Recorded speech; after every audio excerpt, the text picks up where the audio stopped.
18 দফা দাবি বাস্তবায়নের লক্ষ্যে 3 ঘণ্টার গণঅবস্থান পালন করে সিপিআইএম দলের ত্রিপুরা রাজ্য কমিটি।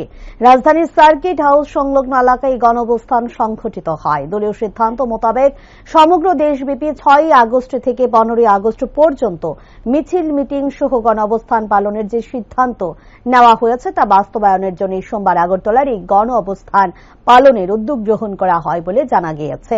এদিকে গণঅবস্থানের নেতৃত্ব দেওয়ার পাশাপাশি সংবাদ মাধ্যমের সঙ্গে সাক্ষাৎ দলের রাজ্য সম্পাদক মিলন বৈদ্য জানান, 1 সেপ্টেম্বর পার্টির নেতৃত্বে দিল্লি অভিযান সংঘটিত করা হবে।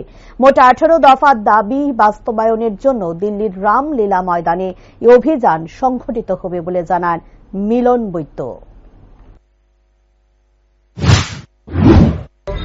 গত মে মাসে আমাদের পার্টির ন্যাশনাল কাউন্সিল মিটিং হয় দিল্লিতে 9 থেকে 11 মে পর্যন্ত। ওই মিটিংয়ে সিদ্ধান্ত হয় সারা দেশব্যাপী 6 আগস্ট থেকে 15 আগস্ট পর্যন্ত পদযাত্রা, বিক্ষোভ, গণঅবস্থান, মিছিল মিটিং সংগঠিত করা হবে।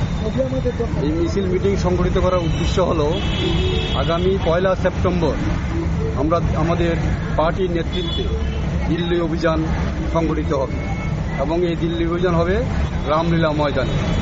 পাশাপাশি আমরা লক্ষ্য করেছি আমেরিকা এবং ইসরায়েল গত কয়েক মাস ধরে ইরানের উপর আক্রমণ সংগঠিত করেছে যৌথভাবে, এবং এই আক্রমণের ফলে ইরানের যে ধর্মীয় প্রধান আয়াতুল্লাহ খামেনিকে হত্যা করা হয়েছে এবং হত্যা করার উদ্দেশ্য হলো তারা এই যে ইরানের যে বিরোধী দল ছিল, খামেনির বিরুদ্ধে ছিল, তাদেরকে উস্কানি দিয়ে ইরানকে আয়ত্তে আনার জন্য আমেরিকা চেষ্টা করেছিল, কিন্তু সেই চেষ্টা ব্যর্থ হয়। পাশাপাশি ভেনেজুয়েলার রাষ্ট্রপতি নিকোলাস মাদুরোকে অপহরণ করে গ্রেপ্তার করা হয় এবং ওনার নামে বিভিন্ন মিথ্যা মামলা রুজু করা হয়।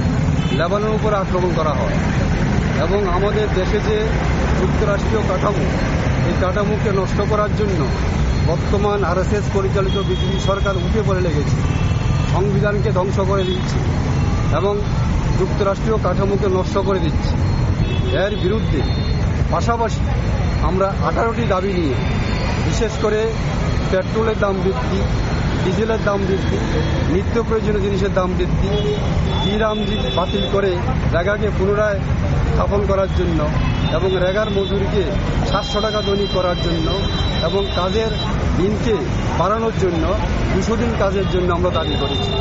এইরকম 18টা দাবি নিয়ে আজকে আমরা এখানে গণঅবস্থানে মিলিত হয়েছি সিপিআই রাজ্য পরিষদের পক্ষ থেকে। কত ঘন্টার এই গণঅবস্থান 3 ঘন্টা চলবে, 2টা পর্যন্ত চলবে। 3 ঘন্টা আমার গণঅবস্থান আয়োজন করা হয়েছে এবং আমাদের দাবিগুলি আপনাদের মাধ্যমে রাজ্যের আপামর জনগণের কাছে পৌঁছে দেওয়ার জন্য আমরা আহ্বান জানাচ্ছি।